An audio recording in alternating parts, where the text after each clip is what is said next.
में पहुंचना, एयरपोर्ट पे पहुंचने से पक्का नहीं है कि भगवान हम चले जाएंगे। एयरपोर्ट में और कौन कौन से लोग होते हैं? बहुत से लोग होते हैं, सिक्योरिटी स्टाफ है, एयरलाइंस का स्टाफ है, वो सारे जाते नहीं क्योंकि बस टिकट नहीं है। तो जिसके पास टिकट है वही फ्लाइट में बैठ सकते हैं। तो खाली सतोगुण में आना ही आवश्यक नहीं है। इस संसार में बहुत से लोग जी हमें सतोगुण में रहते हैं, बड़े अच्छे हैं, बहुत अच्छा व्यवहार करेंगे, लेकिन भक्ति नहीं है तो फायदा नहीं उसका, वही एयरपोर्ट पे ही रहेंगे। तो गोलोक एयरलाइंस की फ्लाइट पकड़नी है तो सतोगुण में, लेकिन साथ में भक्ति जरूर होनी चाहिए। ओके, तो रजोगुण और तमोगुण सूखना बहुत आवश्यक है। आप बोलेंगे तो ये ऐसा तो नहीं है, हमने तो शास्त्रों में देखा है कि सीधा रजोगुण से तमोगुण से व्यक्ति भगवत धाम चले गए। कौन से उदाहरण मिलते हैं शास्त्रों में? हैं? उतना भी है, यस। ये तो चलो भगवान के भक्त किए हुए थे, और भी ऐसा सीधा एक ट्रांसलेटर में हो गए, रजोगुण तमोगुण के बाद सीधा दिव्य स्थिति पर जहाँ नहीं लगा ये सब तो भगवान के द्वारा ही मारे गए थे, उनको आधार हो गया। मृगारी घोर तमोगुण में था, वाल्मीकि जी रत्नाकर डाकू, है ना। तो ये जो केसेस हैं ये एक्सेप्शनल केसेस हैं, ठीक है ना, ये एक्सेप्शनल केसेस हैं। जैसे बाढ़ आ जाएगी, एक्सेप्शन केसेस में क्या होगा? आप अपने घर पे ही रहेंगे, एयरपोर्ट पे नहीं जाएंगे, हेलीकॉप्टर रहेगा आपको छत से उठा के ले जाएगा लेकिन नॉर्मल टाइम में आप छत पे चले आओ, फ्लाइट जा रही है, उसको हाथ दिखाओगे, रुकेगी नहीं रुकेगी। लेकिन इमरजेंसी है, बाढ़ आई हुई है, बहुत इमरजेंसी है, सो हेलीकॉप्टर आएगा, आपको उठा के ले जाएगा, लिफ्ट कर देगा। तो ये इमरजेंसी वाले केसेस हैं, एक्सेप्शनल केसेस हैं। तो सत्वगुण में आना ही बहुत बड़ी अचीवमेंट है। पूरे संसार में इतना रजोगुण तमोगुण है, सत्वगुण को ही विकसित करना बहुत बड़ी अचीवमेंट है। तो कैसे हम अपने जीवन में सत्वगुण बना सकते हैं?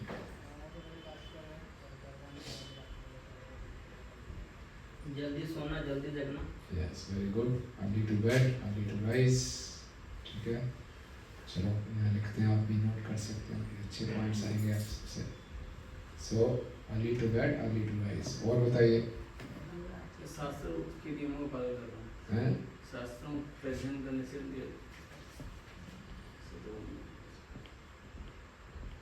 दूसरा फॉलोइंग स्क्रिप्चर्स है, very good. Follow the authority.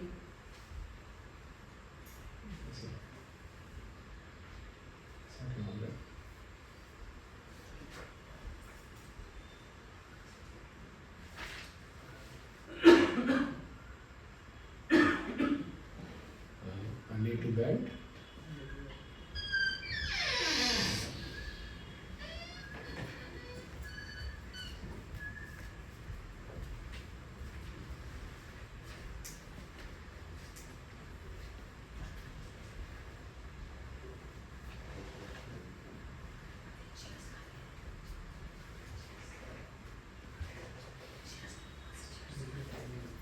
दूसरा क्या था? फॉलोइंग स्क्रिप्चर्स और association association of devotees, yes. और फूड हैबिट्स को कंट्रोल करना। वेरी गुड, प्रसादम, फूड हैबिट्स। और प्रोपाद बुक हो गया स्क्रिप्चर्स। और कैसे तो कंट्रीब्यूट कर सकते हैं? Association, yes. Early to bed, early to rise, Mangal Aarti. Follow the authorities.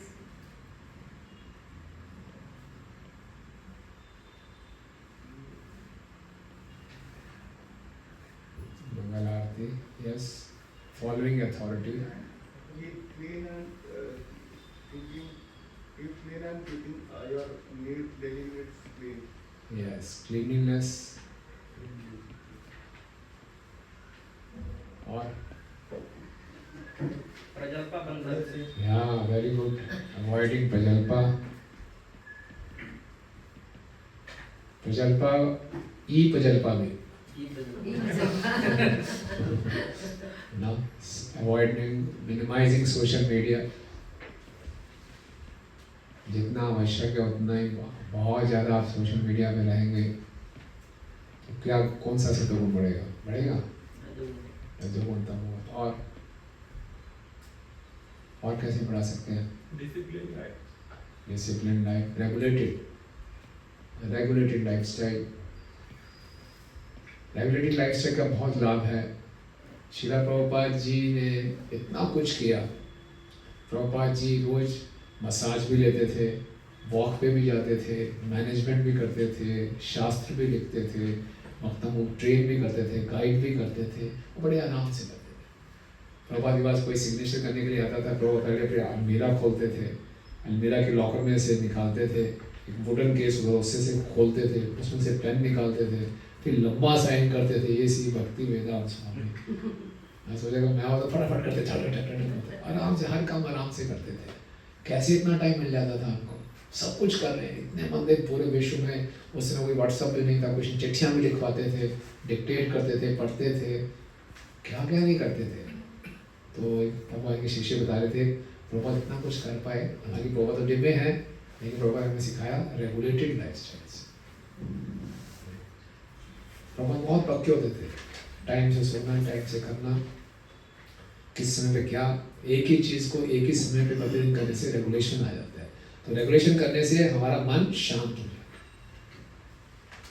कब उठ रहे हैं पता नहीं, कब सो रहे हैं पता नहीं, कब प्रसाद पा रहे हैं, कब क्या कर रहे हैं, तो उससे मन बड़ा विचलित रहता है। Regulation helps. और अत्याहार प्राशस से धन एकत्रित करने की जो इच्छाएं होती हैं, हाँ, यस, NOI verse 2 इसको फॉलो करना। यस, सेवा, है नित्य सेवा का। नित्य सेवा, वेरी गुड। कई बार सेवा में ही रजोगुण बढ़ जाते हैं।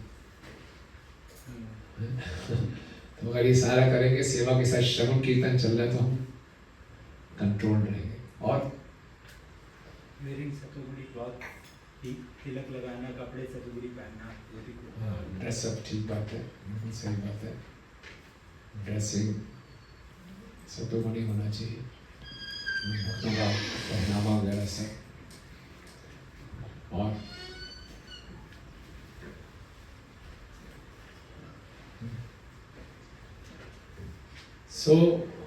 प्रभुपाद जी एक जगह पे लिख रहे हैं चैतन्य चेतन के तात्पर्य में, उसको पैराफ्रेज कर रहा हूँ, कि अगर हर एक्टिविटी में हम ये ध्यान देंगे कि मैं उसको सतगुण के लेवल पे कर रहा हूँ, तो बहुत आसानी से हम भगवान धाम जा सकते हैं। In each and every activity, if we remain careful that it should be performed in mode of goodness, then we can easily go back to God. ये बहुत आवश्यक है। प्रभुपाद जी का एक लेटर है धमाल कृष्ण स्वामी महाराज जी को, 18 मार्च ईयर में भूल रहा हूँ, उसमें प्रभुपाद जी लिख रहे हैं कि although we are in the midst of ignorance, but if we remain careful, we can be saved from ignorance. हालांकि हम बिल्कुल अंधकार में हैं, अज्ञानता से घिरे हुए हैं, लेकिन हम थोड़े केयरफुल रहे, कॉशियस रहे, तो इस अज्ञानता से बच सकते हैं। तो थोड़ा कॉशियस होने की जरूरत है, कॉन्शियस होने की जरूरत है कि मैं कौन से गुण में हूँ। जिस प्रकार के कार्य करेंगे वही गुण बढ़ेगा। हम गुणों के अधीन हैं। गुण हमें, जैसे पापा ने फोटो दिखाई गीता में, रस्सियां में खींच रही है, एट द सेम टाइम हमारी फ्री विल भी है हमारे पास। तो जिस प्रकार की हम एक्टिविटीज करेंगे, उस प्रकार के मोड ऑफ नेचर को हम प्रबल कर देंगे। भागवतम रोज सुनेंगे तो क्या होगा? तदा रजस तमो भाव काम लोभ आदिश्य चित्ते निर्विघ्नं सत्वम सत्वे प्रसिद्धति। रोज भागवतम नियमित रूप से सुनेंगे, सत्वगुण बढ़ेगा। भागवतम नहीं सुनेंगे, ज्यादा हम सोशल मीडिया में घुसेंगे, रजोगुण बढ़ेगा। ये हमारी फ्री विल है। हालांकि हमारा पहले का रजोगुण तमोगुण इम्पेल करेगा, चलो स्मार्टफोन की ओर, लेकिन वहाँ पे हम एसोसिएशन से अपने आप को रोक सकते हैं। सो हर मोमेंट में अगर हर एक्टिविटी को हम प्रयास करें, दिव्य स्तर पे अभी आना मुश्किल है। कई बार भक्त प्री मैच्योरली अपने को दिव्य मानना शुरू कर देते हैं।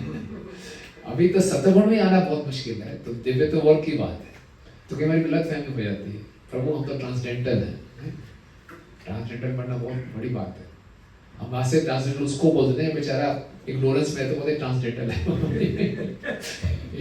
वो कुछ उल्टे सीधे काम करते बोले इसकी बात मत करो, थोड़ा ट्रांसडेंटल है, तो उस भाव में बोल देते हैं। बट ट्रांसडेंटल होना बहुत बड़ी बात है।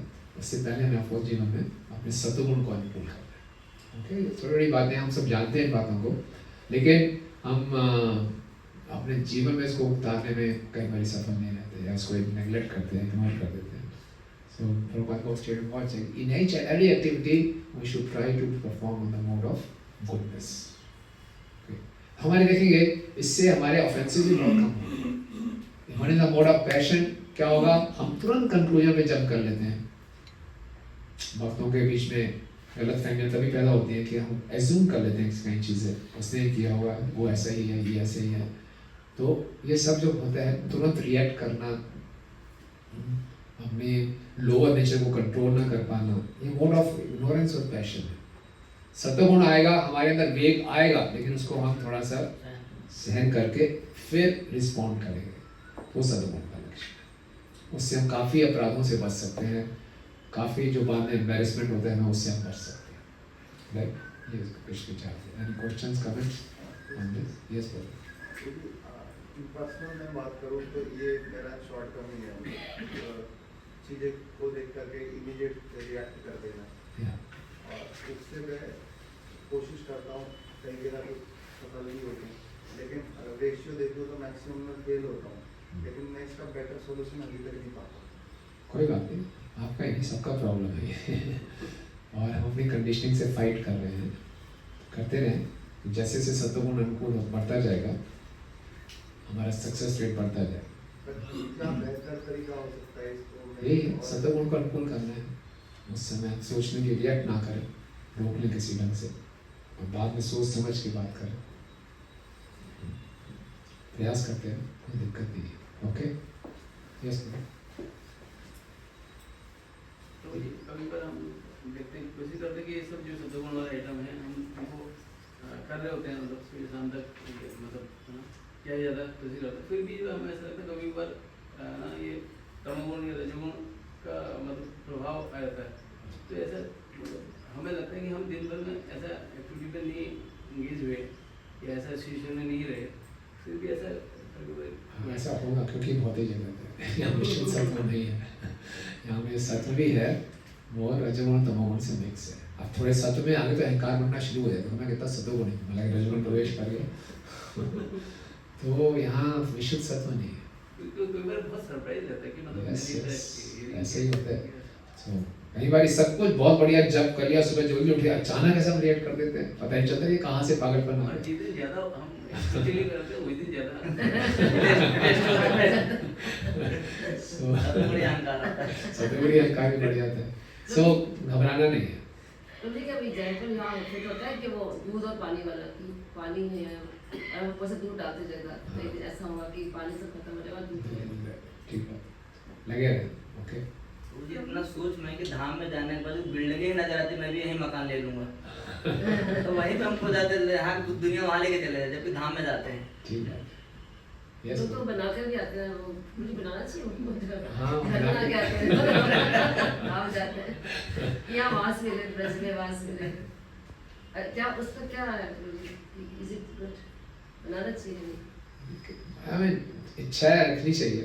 इच्छा का एक्सप्रेशन खाली घर बनाने से, ईंटें बनाने से नहीं हो जाएगा. वैसा जीवन को अपने अनुकूल भी तो करना पड़ेगा. Change our life style also. केवल वहाँ पे ईंटें रख के यहाँ से घर नहीं बन जाएगा. वो इच्छा अच्छी है, उसके बाद अपने लाइफ स्टाइल को चेंज करना पड़ेगा. हम प्रार्थना कर सकते हैं, कोई दिक्कत नहीं. यस, वैष्णव भाई. In this discussion, you were talking about having good routine like Prabhupada had, and we saw Guru Maharaj also having a very good routine. Yeah. Morning program, then going for walk, chanting, also doing so many things. And sometimes I also try. I am very attracted to this kind of routine, Yeah. and I also try to follow such a routine, but it does not happen for 3 days even. मतलब हो ही नहीं पाता. And then I am not busy like Prabhupada or Guru Maharaj or you people, but still भी नहीं हो पाता. What would be pulling me back? I mean, let's take small steps, baby steps. सब चीज़ एक साथ इकट्ठी ना करें. एक एक चीज़ को पकड़ के पहले उसको कर लें, वो ठीक हो जाए फिर अगला चीज़ पढ़ें. That's not suggestion. और किसी को इनपुट देना चाहेगा इसमें? ऐसे ना कृष्ण very regulated life. बताओ, कुछ शेयर तो करो. It will help everyone. क्या होता है? क्योंकि पहले ऑफिस भी जाते थे, बेस भी देखते थे, प्रचार भी करते थे। बताइए प्लीज, शेयर कीजिए कैसे, बट हेल्प्स। माइक दीजिए।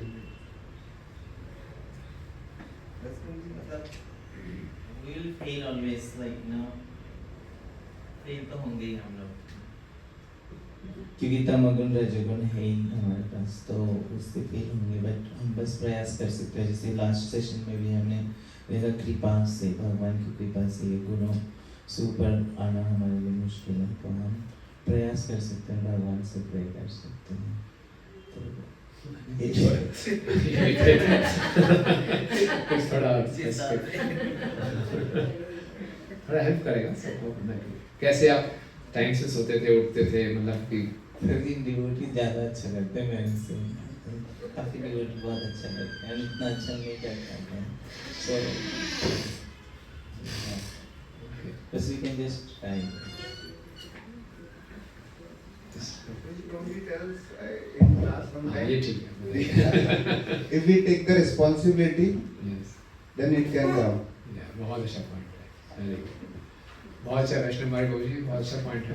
रिस्पॉन्सिबिलिटी लेंगे, so we'll be forced to come out of our तमोगुण and रजोगुण, रिस्पॉन्सिबिलिटी लेनी।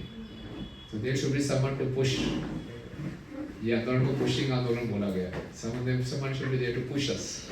थोड़ा सा कोई पुश करे, तो हमें मालूम है मुझे रिपोर्ट करना है, मुझे जाना है। हम ऑफिस में भाग भाग के जाते हैं, क्यों? चाहे जैसी भी हेल्थ है, पहुंचने टाइम से, लेट हो जाएगा, सैलरी कटेगी, पहुंच जाते हैं, तो अपने आप वहाँ रेगुलेशन आ जाता है। Similarly if you take some responsibility, it will help. ठीक है ना? और बताइए। एक इंसिडेंट याद आ रहा है मुझे। हम लोग बिगिनर्स थे तो वृंदावन जाया करते थे, तो सब लोग एक ही जगह आश्रम में ठहरते थे, तो एक जगह की ड्यूटी होती थी, हर कमरे में जाके नॉक कर देता मंगला, तो कंपल्सरी उठना ही होता था। यस, पुश करने वाला होना पुश है। करने वाले। तो ऐसे सेशन से मैं देखा बहुत फट पड़ता है, ये भी मन करता है, लेकिन सब मिलके जाते थे। अच्छा ब्रह्मचारी आश्रम में भी 4 बजे घंटी बजाने वाले कोई आते हैं, इसको उठाते हैं, तभी उठते हैं। नहीं तो थके होते हैं, सो रहे हैं, पता नहीं चलता। तो कोई ना कोई पुश करने वाला चाहिए, जो हमें रिस्पॉन्सिबिलिटी, राइट? ओके, आगे बढ़े। हाँ जी मैम। आपने पीछे कहा कि अहंकार आ जाता है हमको, हाँ। है ना? थोड़ा सा माला अच्छी हुई तो अहंकार है। तो जिस दिन ठीक से जाता है दिन, तो अच्छा भी लगता है और सोचते भी हैं उसके बारे में, तो ये क्या अहंकार है? अहंकार नहीं है, अच्छा हुआ तो अच्छा हुआ। और थोड़ा उसमें हम ये ऐड कर दें कि अगर हम कृतज्ञता का प्रैक्टिस करें, ग्रेटिट्यूड की प्रैक्टिस करें, सो हर रोज करें ग्रेटिट्यूड की प्रैक्टिस। हमारे हिसाब से अच्छा नहीं भी गया, तब भी देखें कि क्या इसमें क्या भलाई होगी, जो अच्छा नहीं गया मेरे हिसाब से, तो ग्रेटिट्यूड की प्रैक्टिस करें। तो ग्रेटिट्यूड प्रैक्टिस करने से हम अपने अहंकार को रोक सकते हैं। सब कुछ भक्तों की, भगवान की, गुरु की कृपा से। अगर मेरे हिसाब से, मेरी योजना के अनुसार नहीं हुई चीज़ें, सब उल्टी पुल्टी हो गई, तब भी देखें इसमें क्या भलाई होगी, भगवान की क्या इच्छा है। नेगेटिव में से पॉजिटिव पॉजिटिव होने का, उसके लिए भगवान को धन्यवाद कि मुझे ट्रेन किया जा रहा है, मुझे कुछ सिखाना चाहते हैं आप, बताइए क्या लेसन है। सो दैट वे हम हमारे पाँव ज़मीन पे रहेंगे अगर हम रेगुलर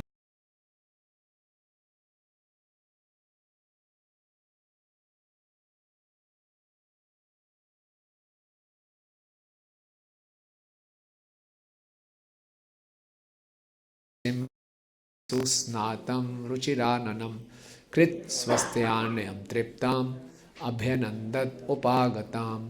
यस, पढ़िए please.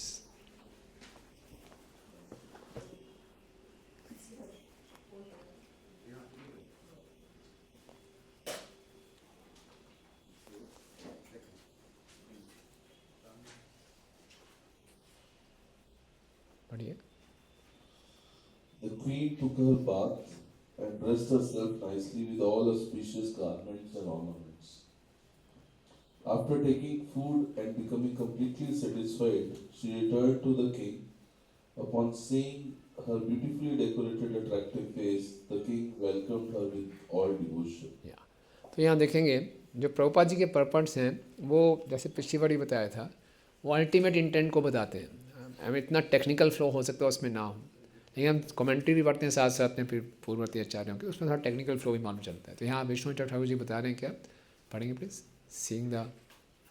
Seeing the happiness of this dharmic intelligence and freed from contamination in his mind, he felt himself successful. Okay, तो उसने देखा अब ठीक है, पत्नी पहले रुष्ट थी, अब पत्नी भी खुश हो गई और वो भी अब खुश हो गया, उसकी धार्मिक बुद्धि उसको वापस मिल गई।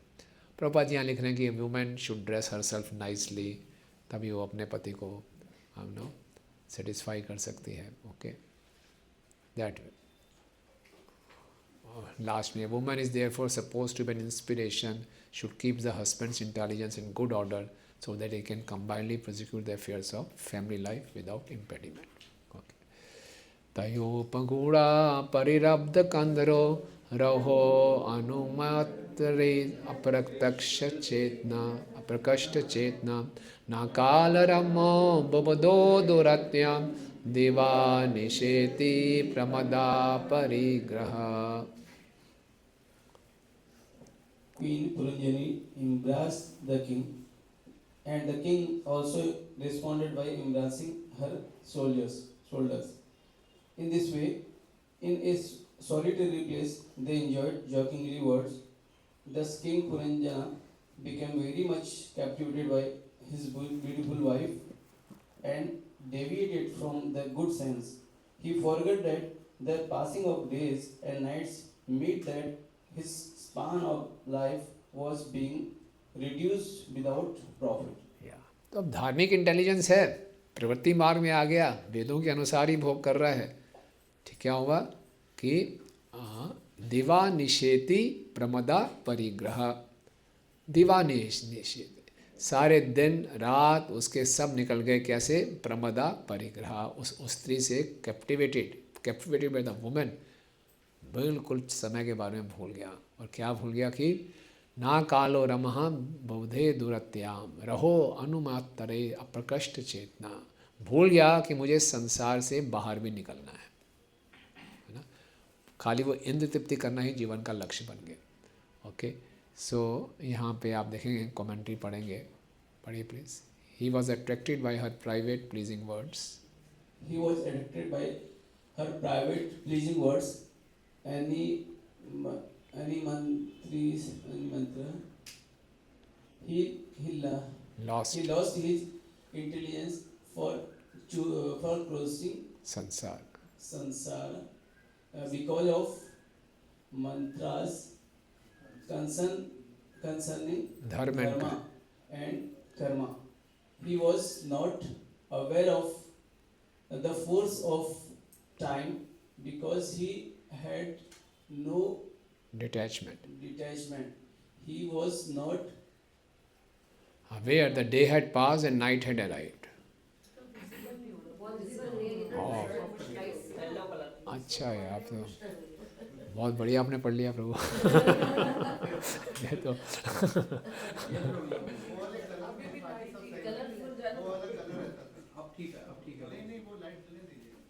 कलर में चेंज कर दूँ, है रजोगुणी कलर था।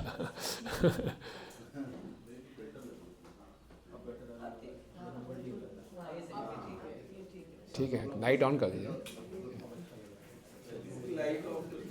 लाइट ऑफ कर दीजिए, चलो ठीक है। नहीं, मुझे कोई दिक्कत नहीं, मुझे कोई दिक्कत नहीं। ओके, सो ऐसा ही होता है, एंजॉय करते करते हम भूल जाते हैं जीवन का लक्ष्य क्या है, या दूसरे शब्दों में कंफर्ट जोन में चले जाते हैं, है ना।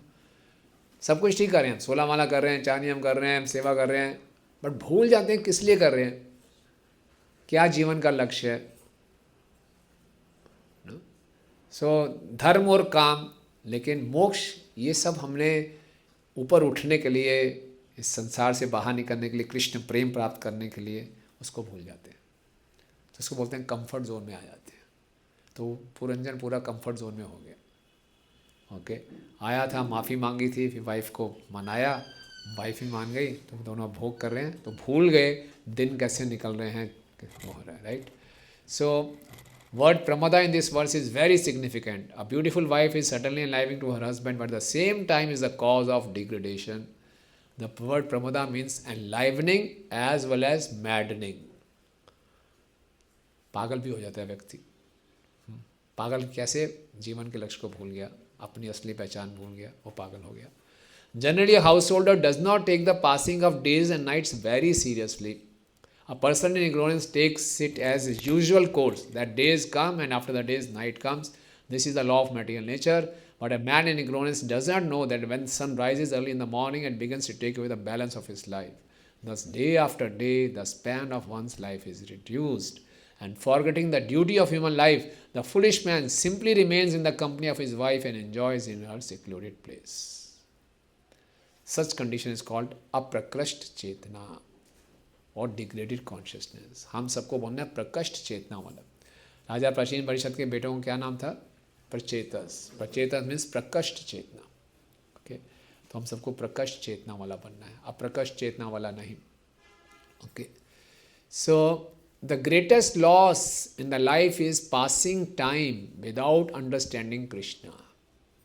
Every moment of our life should be utilized properly, and the proper use of life is to increase devotional service to the Lord. Without devotional service to the Lord, the activity of life becomes simply a waste of time. Shram eva hi kevalam. Simply by becoming dutiful, we do not make any profit in the life. बुरा मत मानिए, कई बारी family life में हमें सोचते हैं बस फैमिली की रिस्पॉन्सिबिलिटीज़ को पूरा कर लूँ, यही जीवन का लक्ष्य है। बच्चों को सेटल कर दें, यही जीवन का लक्ष्य। No, sometimes we take to devotional service ताकि हमारा परिवार ठीक चलता रहे। सब कुछ समझने के बाद भी हमारा भक्ति करने का मुख्य उद्देश्य होता है कि सुख संपत्ति रहे, ठीक ठाक परिवार चलता रहे। तो Krishna conscious is not against family life, but it is for actual family life. हमारा असली परिवार भगवत धाम जाना है, लेकिन at the same time it doesn't mean that we should neglect our family responsibilities. But अच्छे ढंग से परिवार की जिम्मेदारियों को निभाना है, लेकिन जीवन के लक्ष्य को भूलना नहीं है। उसको भूल जाते हैं, बहुत एंटेंगल हो जाते हैं। तो पुरंजन अटेंगल हो गया बिल्कुल। पत्नी बहुत सुंदर थी और उसके साथ एंजॉय कर रहा है, पता ही नहीं चल रहा कब रात कब दिन, बढ़िया टाइम निकल रहा है उसके हिसाब से। बढ़िया टाइम नहीं निकल रहा, he is lost, human form को वेस्ट कर दिया। ओके, सो धर्म सुनिश्चिता पुंसो विश्वक्सेन कथा सुया ना उत्पाद यदि रतिम श्रम एव ही केवलम।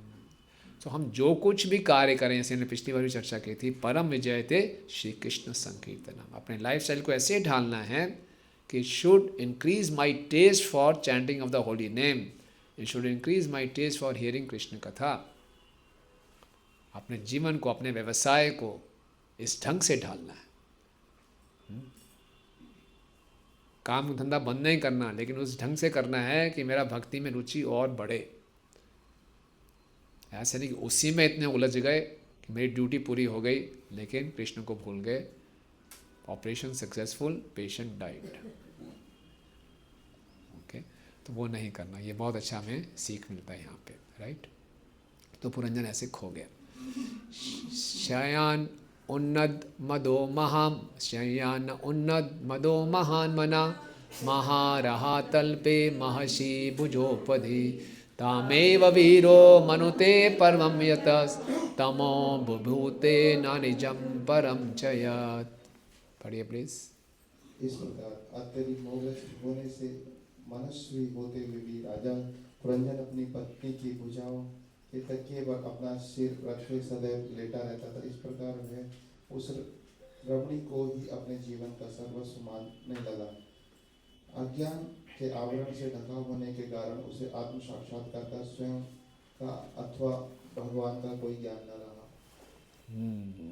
ठीक है ना। तो ये मैं कलर चेंज कर लूँ। यस,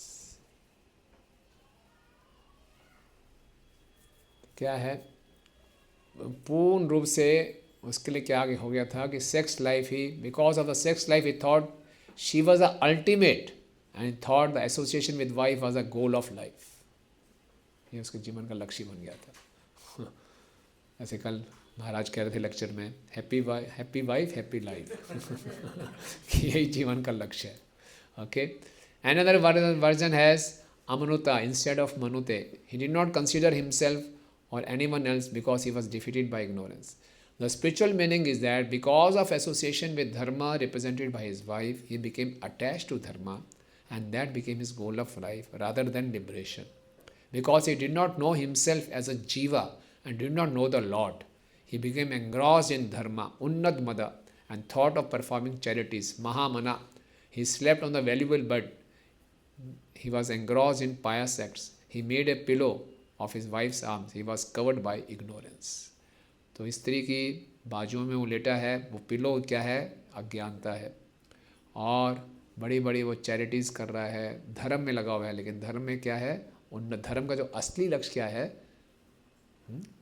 धर्म से ही अपवर्गस्य, धर्म का पालन करना है इस संसार से मुक्ति पाने के लिए। ओके, पढ़िए, तात्पर्य पढ़िए पहले कुछ लाइन है। Human life is meant for मनुष्य जीवन आत्म साक्षात्कार के लिए है। पहले मनुष्य को अपने आप का दर्शन करना होता है, जिसे इस लोक में निजम कहा गया है। तब उसे परमात्मा को समझना होता है। किंतु मनुष्य जब भौतिकता के अत्यधिक अनुकूल हो जाता है तो वह स्त्री को ही सब कुछ मानने लगता है। भौतिक आसक्ति का यह मूल सिद्धांत है। ऐसी स्थिति में है ना तो अपने आप को और ना ही भगवान का साक्षात्कार कर पाता है। श्रीमद् भागवतम 5.5.2 में कहा गया है कि महत् सेवा द्वारम अहु विमुक्तेस तमोद्वारम योषिता संग संगम। यदि वह महात्माओं या भक्तों की संगति करता है तो वह मुक्ति का द्वार तो उसकी मुक्ति का द्वार खुल जाता है। किंतु यदि वह स्त्रियों के प्रति या स्त्री के अनुरक्त होने वाले पुरुष के प्रति अर्थात प्रत्यक्ष परोक्ष रूप से स्त्री के प्रति आकृष्ट होता है तो उसके लिए तमो द्वार अर्थात नारकीय जीवन के अंधकार में क्षेत्र का द्वार खुल जाता है। राजा पुरंजन महात्मा, बुद्धिमान और उन्नत चेतना वाला व्यक्ति था, किंतु स्त्री के प्रति अत्यधिक अनुरक्ति के कारण उसकी चेतना मलिन हो गई थी। आधुनिक युग में शराब, स्त्री तथा मांस भक्षण के कारण लोगों की चेतना अत्यधिक मलिन हो गई है। अतः लोग आत्म साक्षात्कार की दिशा में तनिक भी प्रगति नहीं कर पाते। ओके। उसके बाद प्रभुपाद बता रहे ममई मनुष्यो जीव लोके जीव भूत सनातना मन षष्ठानि इंद्रियाणि प्रकृति स्थानी कर्षति। क्योंकि हम आत्म साक्षात्कार को भूल जाते हैं, इसलिए संघर्ष करते रहते हैं संसार में। फिर अंत में आप पढ़िए, thinking of women always with in once heart. यहाँ से स्त्री के बारे में हमेशा सोचते रहने का मतलब। हृदय में स्त्री का निरंतर चिंतन करना बहुमूल्य शैया पर स्त्री के साथ शयन करने के तुल्य है। हृदय ही असली शैया है, वह सर्वाधिक मूल्यवान शैया है। जब मनुष्य स्त्री तथा धर्म के विषय में सोचता है तो वह अपनी पत्नी को भक्ति की भुजाओं में लेट जाता है और अत्यधिक विषय वासना में फंसकर आत्म साक्षात्कार के अयोग्य बन जाता है। ओके, तो यहाँ पे स्त्री बोला गया है तो माता जी लोगों को बुरा नहीं मानना चाहिए। इसमें मतलब कि पुरुष स्त्री और स्त्री पुरुष के अपोजिट सेक्स के बारे में उसमें इंडल्ज रहना, उसके विषय में बात है। तयेवं रममाणस्य काम कश्मल चेतसा क्षणार्धिवं राजेंद्र व्यतिक्रांतं नवं वया। My dear King Prachik Barisar, in this way King Puranjana, with his heart full of lust and sinful reactions, began to enjoy sex with his wife, and in this way he knew life and youth expired in half a moment. Yeah. ये धन यौवन पुत्र परिजन एथे के आछे परती तेरे कमल दल जल जीवन टलमल जहुरे भव सिंधुरे। ओके, सेकंड पैराग्राफ of जी। Thus in this verse Thus in this verse it is specially stated Kashmala Chetasa. The consciousness of King Puranjana was polluted by the lusty desires and sinful activities. In the previous words, it is stated that Puranjana, although advanced in consciousness, lay down on a very soft bed with his wife. This indicated that he indulged too much in sex. The words Navam Vahayaha are also significant in this verse. They indicate the period of youth from age 16 to 30. These 13 or 15 years of life are years in which one can very strongly enjoy the senses. When one comes to this age, he thinks that life will go on and that he will simply continue enjoying his senses. But time and tide wait for no man. The span of youth expires very quickly.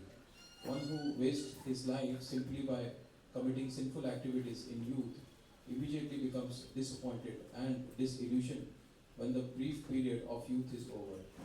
The material enjoyment of youth are especially pleasing to a person who has no spiritual training.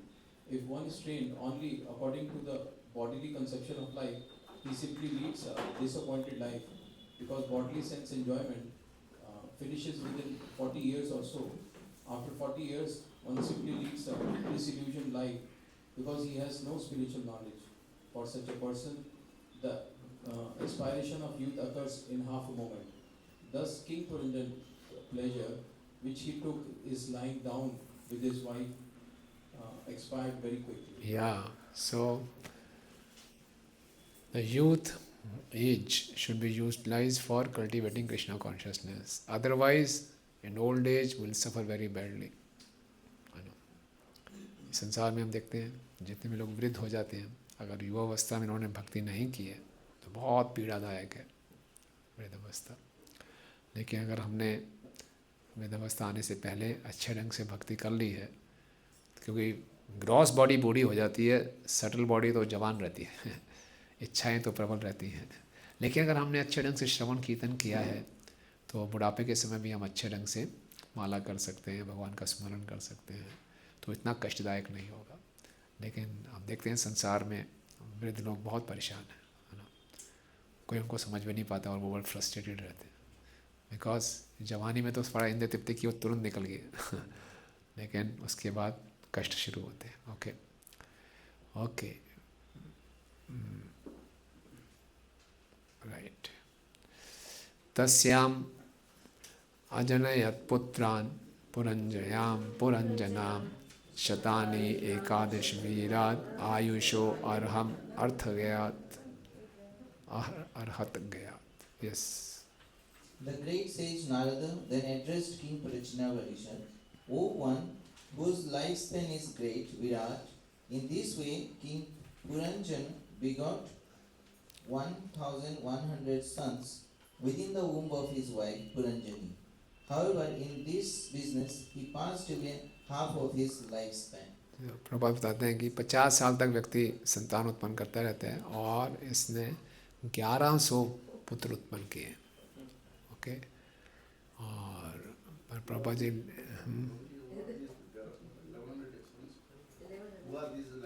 आएगा, आगे आ जाएगा, है ना।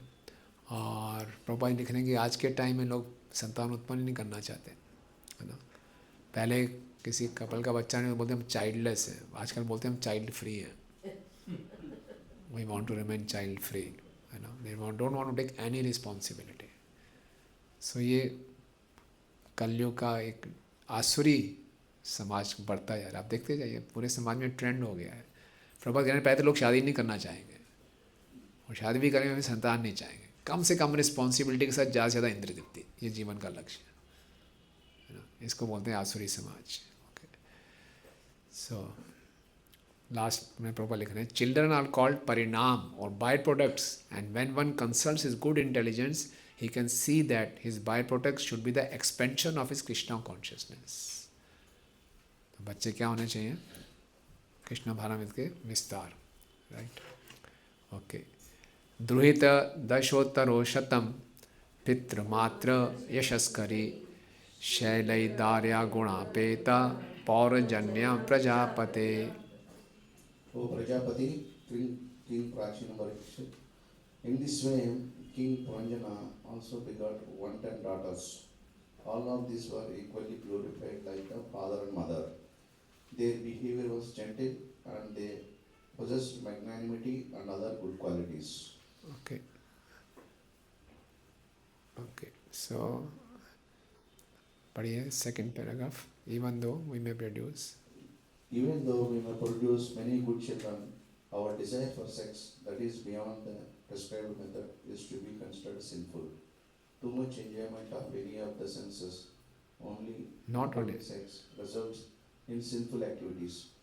Therefore, one has to become a Swami or Goswami at the end of his life. One may beget children up to the age of 50, but after 50, one must stop begetting children and should accept the Vanaprastha order. In this way, he must leave home and then become a sannyasi. The sannyasi's title is Swami or Goswami, which means that he completely refrains from sense enjoyment. One should not accept the sannyas order whimsically. He must be fully confident that he can restrain his desires for sense gratification. King Puranjana's family life was, of course, very happy. As mentioned in these verses, he begot 1100 sons and 110 daughters. Everyone desires to have more sons than daughters. And since the number of daughters was less than the number of sons, it appears that King Puranjana family life was very comfortable and pleasing. Yeah. So comfort में फंस गया वो. सपंचालपति पुत्रान् पितृवंश विवर्धनान् दारै संयोजयामास दुहित सदृशे वरै.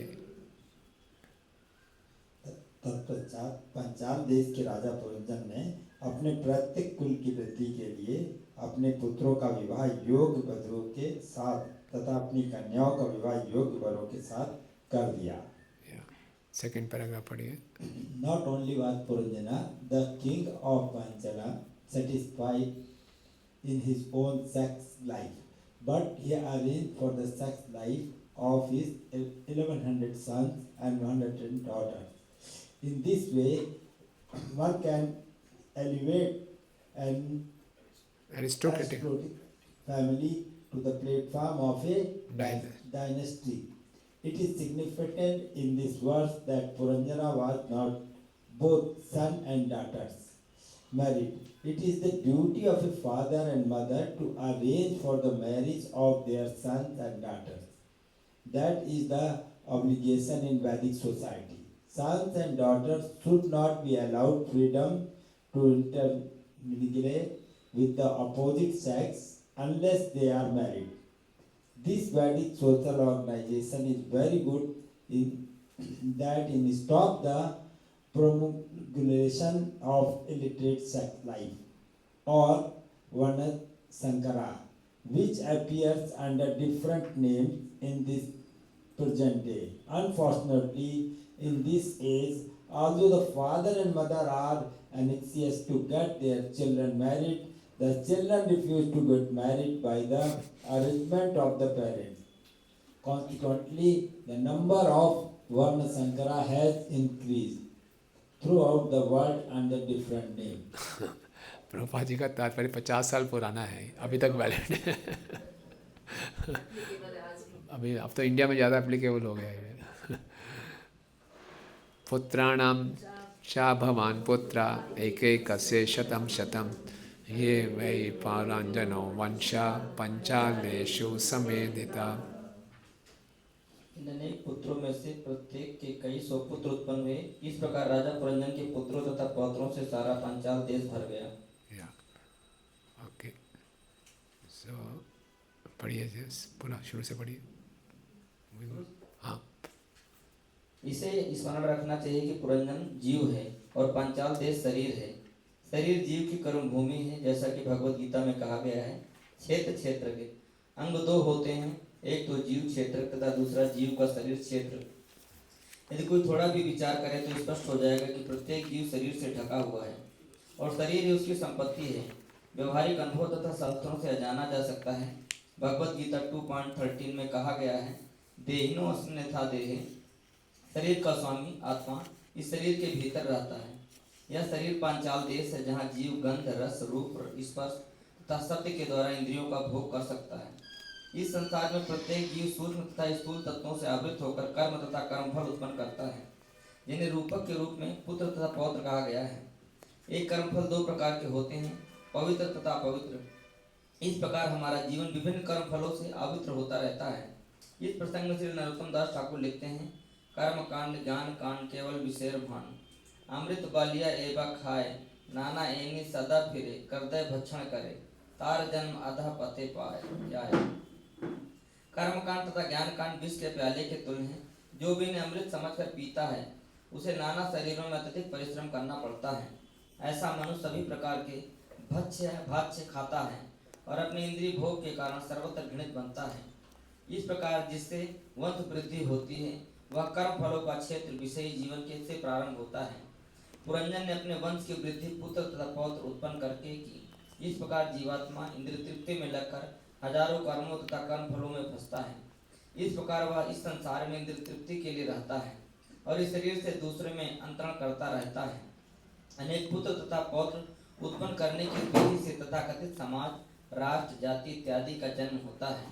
ये सब विषयी जीवन के प्रतिफल हैं। जैसा कि प्रहलाद महाराज ने कहा है, यन मैथुनात् गृह मेधि सुखम ही तुच्छम। गृह मेधि वह है जो इस संसार में बना रहना चाहता है। इसका अर्थ यह हुआ कि वह इस संसार या समाज के भीतर रहकर मित्रता, प्रेम तथा वंश सुख भोगना चाहता है। उसका एकमात्र सुख है इंद्रिय सुखार्थियों की संख्या बढ़े। वह स्त्री संभोग करता है, पुत्र उत्पन्न करता है, जिनके विवाह के पश्चात पौत्र उत्पन्न होते हैं। ये पौत्र भी विवाह करके संतान उत्पन्न करते हैं। इससे सारा संसार आवश्यकता से अधिक आबाद हो जाता है और तब प्रकृति युद्ध, भूखमरी, रोग, भूकंप इत्यादि के रूप में नाना प्रकार के कर्मफल उत्पन्न करती है। इस तरह सारी जनसंख्या विनष्ट होकर पुनः जन्म लेती है। भगवत गीता 8:19 में बारंबार सृजन तथा प्रलय की क्रिया वर्णित है। भूत्वा भूत्वा प्रलयते। कृष्ण चेतना के अभाव में सारी सृष्टि तथा विनाश मानव सभ्यता के नाम पर चलते रहता है। आत्मा तथा परमात्मा के ज्ञान के अभाव से में यह चक्र निरंतर चलता जाता है। यस, सो इस प्रकार से हम देखते हैं कि इस संसार को मैथुन आगार बोला गया है। ओके, और अनफॉर्चुनेटली ऐसा प्रोपेगेंडा होता है कि संसार में कि जो मैथुन है वही संसार का सबसे बड़ा सुख है, और जो माता पिता भी यही चाहते हैं कि हमारे बच्चे को ये सुविधा मिल जाए तो हमारा जीवन सफल है, बच्चे सेटल हो गए, है ना। लेकिन बच्चे सेटल तब होंगे जब उनको हम गुरु ना स्यात्, पिता ना स्यात्, माता ना स्यात्, जब तक हम उनको भक्ति के मार्ग में ना ले आए। तो एटलीस्ट हमारे डिवोशनल परिवारों में ये होना चाहिए कि कैसे हम ऐसा कल्चर लाएं। अदरवाइज़ पूरा संसार इसी में लगा हुआ है, और प्रॉपर कितना लग रहे हैं, इतनी पॉपुलेशन हो जाती है, 1 सेकंड में सब खत्म, भूतवा भूतवा प्रलय जाते। लोगों को बड़ा रुचि रहती है हमारा वंश आगे बढ़ता रहे। वंश आगे बढ़ जाएगा तो उसे फ़ायदा क्या होगा? वंश आगे बढ़ाने का फ़ायदा तब है जो सारे के जो हैं सबको वो भक्ति में जोड़ें। प्रभुपाद के पास एक व्यक्ति आए, बहुत बड़ा परिवार था, ये मेरी बेटी है, ये उसका है, ये है, वो है, बहुत बड़ा परिवार था। इंट्रोड्यूस करने के बाद चले गए, प्रभा बोले दिस इज़ सेक्स लाइफ, बस। लेकिन ऐसे बहुत बड़ा परिवार ला रहे हैं, सब बोल रहे हैं सब दीक्षित हैं, तो ये ग्लोरियस है। तो परिवार बढ़ाना कोई गलत बात नहीं है, नहीं, परिवार बढ़ा के मतलब क्या, उनको भक्ति में जोड़ना है। और हमारा तो भक्तों का परिवार है ना। प्रभुपाद जी एक बार फ्रांस में थे, एयरपोर्ट पे एक रिपोर्टर ने पूछना शुरू किया, स्वामी जी आप अपने पहले के जीवन में बताइए। तो भक्तों को अच्छा नहीं लग रहा है, प्रभुपाद ने बोलना शुरू किया, yes now I have thousands and thousands of children, है ना, and they are not from my wife. तो रिपोर्टर बड़ा एक्साइटेड हो गया, तो बड़ा स्कैंडल हो गया। ये तो कमाल की बात है, अच्छे अच्छे स्वामी जी हैं, तो बहुत बढ़िया न्यूज़ मिल गई। तो यस, तो बोले these are all my sons and daughters, अपने सारे शिष्यों को दिखाया, सबने बोला हरी बोल। तो इस ढंग से परिवार को बढ़ाना है, यानी कि भक्तों की संख्या को बढ़ाना है। हमारे परिवार में हो सकता है कि हमारे बच्चे अभी तुरंत भक्ति को ना लें, कोई बात नहीं, हम उन्हें सुविधा दे सकते हैं, भक्ति में आ भी सकते हैं, नहीं भी आ सकते, लेकिन खूब प्रचार करके हमने उनको भक्ति को बढ़ाना है आगे, और उसी में आसक्त होना है। परिवार है, परिवार की जिम्मेदारियों को निभाना है, बट पुरंजन की तरह उसमें हमने फंस नहीं जाना, जीवन के लक्ष्य को भूलना नहीं, राइट। 10वां नाम अपराध क्या है?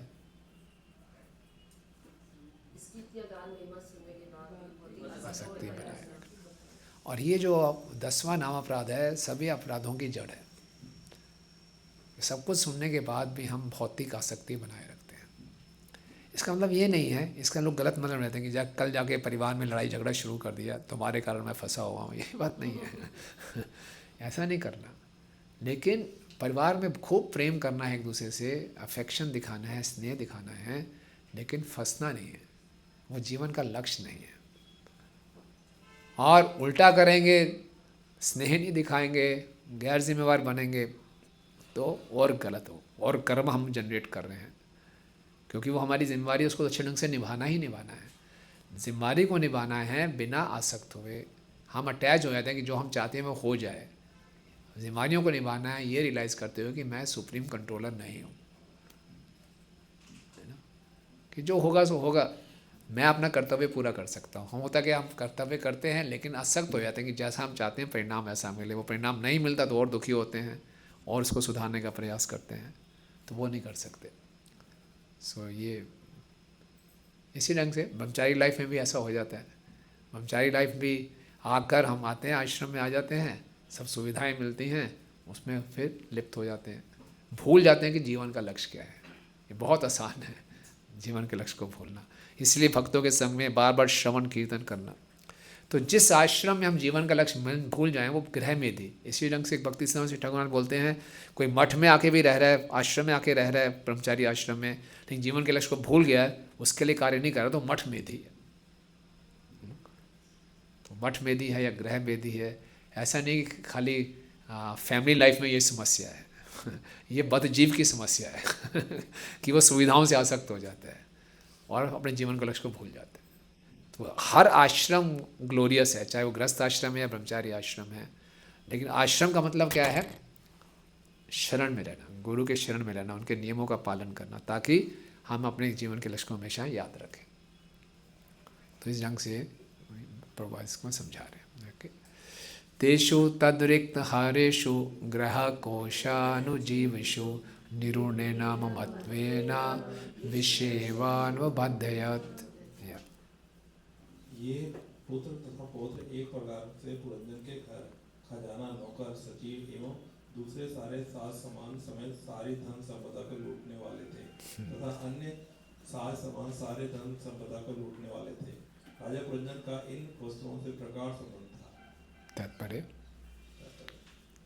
इस श्लोक का रिक्त हारेशु शब्द अत्यंत महत्वपूर्ण है, जिसका अर्थ है धन को लूटने वाला। किसी के भी पुत्र पौत्र तथा अन्य वंशज अंततः उसकी संचित संपत्ति को के लुटेरे ही तो होते हैं। ऐसे अनेक विख्यात व्यापारी तथा उद्योगपति हैं जो अनंत संपत्ति अर्जित करते हैं और जिनकी जनता में काफी प्रतिष्ठा रहती है, किंतु अंत में उनकी सारी संपत्ति उनके पुत्र पौत्रों द्वारा लूट ली जाती है। हमने भारत में एक ऐसा उद्योगपति देखा जो राजा पुरंजन की ही तरह अत्यंत विषयी था और जिसके आधा दर्जन पत्नियां थी। इन पत्नियों में से हर एक के लिए पृथक आवास का प्रबंध था, जिसमें हजारों रुपए खर्च होते थे। जब मैं उससे बातें कर रहा था तो मैंने देखा कि वह अपने प्रत्येक पुत्र और तथा पुत्री के लिए कम से कम 5 लाख रुपए जुटाने के लिए प्रयत्नशील था। इस तरह ऐसे उद्योगपति व्यापारी या कर्मी शास्त्र में मूढ़ कहे जाते हैं। वे कठिन श्रम करते हैं, धन जोड़ते हैं और इसमें सुख भोग पाते हैं कि उनके पुत्र और तथा पौत्र उस धन को लूटें। ऐसे लोग अपनी संपत्ति को वास्तविक मालिक के पास लौटाना नहीं चाहते, जैसे कि भगवद गीता में 5.29 में कहा गया है, भोक्तारं यत्सत्सं सर्वलोके महेश्वरम। समस्त संपत्ति का असली स्वामी तथा भोक्ता परमेश्वर है। तथा कथित धन कमाने वाले वे हैं जो व्यापार तथा उद्योग के नाम पर भगवान के धन को छीनने के दाव पेच जानते हैं। इस धन को संग्रह करने के बाद उन्हें इससे अपने पुत्र तथा पौत्र द्वारा लूटता देखकर आनंद होता है। ये जीवन की भौतिकतावादी शैली है। ठीक है, बस ठीक है ना। तो अपने ही सामने धन को लूटते हुए उसको खुशी होती है ओके, राइट। तो जितना हम इस संसार में भोगने का, एंजॉय करने का प्रयास करेंगे, उतनी सारी समस्याएं आएंगी। ओके, सो यहाँ इस संसार में अगर भोग करना है तो we have to work like an ass. खूब मेहनत करो, फिर अपने सामने उसको लुटते हुए भी देखो।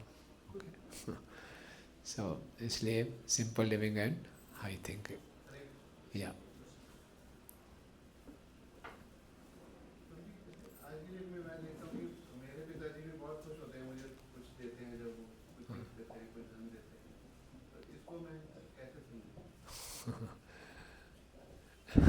कैसे समझना चाहिए। आपको यही समझना चाहिए थैंक यू, मैं भगवान की सेवा में लगाऊंगा। नहीं वो इस पर्पल के अकॉर्डिंग में कैसे समझूं?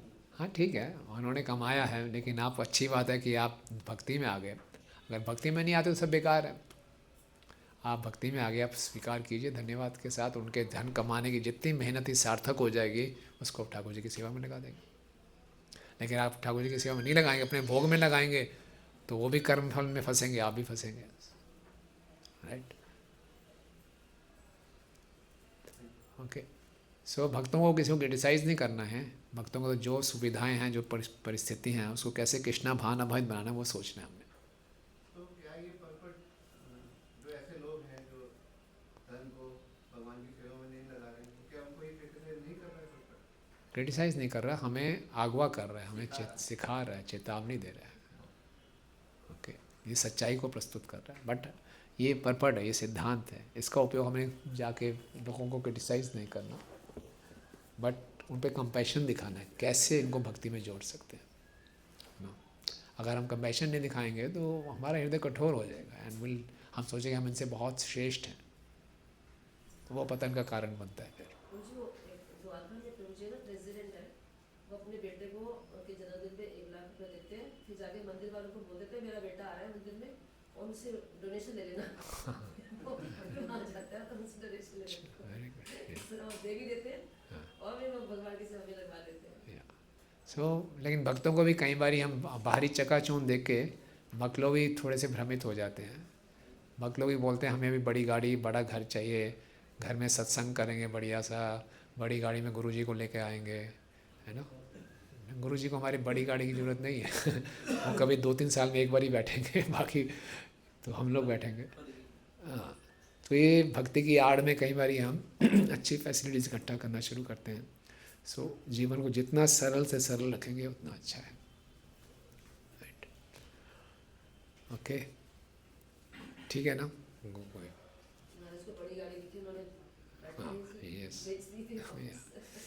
इजे चा कृतुभिर्घोरै दीक्षिता पशु मारके देवान् पितॄन् भूतपते नाना कामो यथा भवान।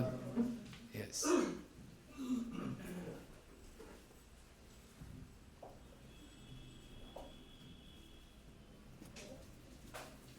Great says Narada continued, my dear king Prachina Bharisha, like you, King Puranjana also became implicated in so many desires. Thus he worshipped demigods, forefathers, and social leaders with various sacrifices, which were all very ghastly because they were inspired by the desire to kill animals. तो बोले आपकी तरह ही था, पशु हत्या किया उसने, और लाइक यू बोला है ना।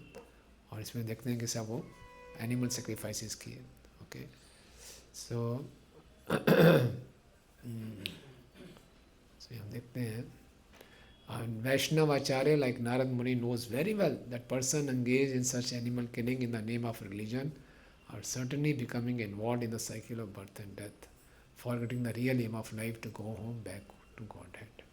इसी ढंग से नारद मुनि ने व्यास जी को भी डांटा था कि आपने क्यों पुराणों में कर्मकांड का वर्णन किया है, बिकॉज लोग उसका गलत फायदा उठाएंगे।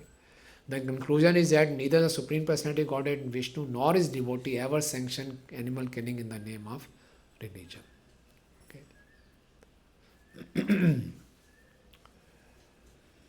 तो इस प्रकार से वो भोग के चक्कर में और उसने देव देवताओं को संतुष्ट करने के लिए, इच्छाओं की पूर्ति के लिए कर्मकांड में फंसता चला गया।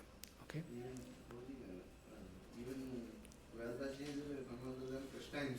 yeah. Still he encouraged to give some sanskar education. हाँ. But Navadmuni is so strict, you don't know. Yeah. Devotee is more strict than Krishna Yeah. himself. Yes, this is the role play because just to teach us. Okay, although it is everything is included in the Vedas. Vedas are very merciful. They include everyone. Whoever may be at any level of consciousness, the Vedas give us the facility to elevate our consciousness in a gradual manner.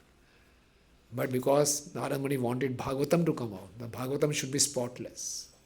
So he just wanted one Puran should be there, there you should glorify pure devotional service sufficiently. It was in that context. In that context, she criticized Vyasdev. Because Vyasdev was not feeling satisfied, because he didn't glorify pure devotional service, he didn't glorify Krishna sufficiently and repeatedly. At least in one Puran you do that. In other Puranas, okay, for Tamoguni people, Rajoguni people, these things are there. But उसका फायदा उठाया लोगों ने, ये भी है. भागवतम भी 18 पुराणों में आती है. हाँ जी. युक्तेष्वं प्रमत्तस्य कुटुम्बासक्तचेतसा अससात् सा वे कालो यो प्रिययोषितम्. Yeah. Thus King Puranjan, being attached to fruitive activities, Karamkandiya, as well as kith and kin, and being obsessed with polluted consciousness, eventually arrived at that point, not very much liked by those who are overly attached to material things. Yeah. So, asasad sa vai kalo. तो वो समय आ गया, यो अप्रिय प्रिय योषितम. जो लोग बहुत स्त्रियों से आसक्त होते हैं उनके लिए समय बहुत अप्रिय है. क्या है वो? ओल्ड एज, बुढ़ापा. ओके, पढ़िए जी, purport. In this verse, the words Priya Yoshita and Apriya are very significant. The word Yoshit means woman and Priya means dear or pleasing. Death is not very much welcome for those who are too much attached to material enjoyment, which culminates in sex. There is an instructive story in this connection. Once, when a saintly person was passing on his way, he met a prince, the son of a king, and he blessed him, saying, "My dear prince, may you live forever." The sage next met a saintly person and said to him, "You may either live or die." Eventually, the sage met a brahmachari devotee, and he blessed him, saying, "My dear devotee, you may die immediately." Finally, the sage met a hunter, and he blessed him, saying, "Neither live nor die." The point is that those who are very sensual and are engaged in sense gratification do not wish to die. Generally, a prince has enough money to enjoy his senses. Therefore, the great sage said that he should live forever. For as long as he lived, he could enjoy life, but after his death, he would go to hell. Since the brahmachari devotee was leading a life of severe austerities and penances in order to be promoted back to Godhead, the sage said that he should die immediately so that he need not continue to labor hard and could instead go back home, back to Godhead. A saintly person may either live or die, but during his life he is engaged in serving the devotee, and after his death he also serves the Lord. Thus this life and the next are the same for a saintly devotee, for in both he serves the Lord. Since the hunter lives a very ghastly life due to killing animals, and since he will go to hell when he dies, he is advised to neither live nor die. King Puranjan finally arrived at the point of old age. In old age, the senses lose their strength, and although an old man desires to enjoy his senses, and especially sex life, he is very miserable because his instruments of enjoyment no longer function.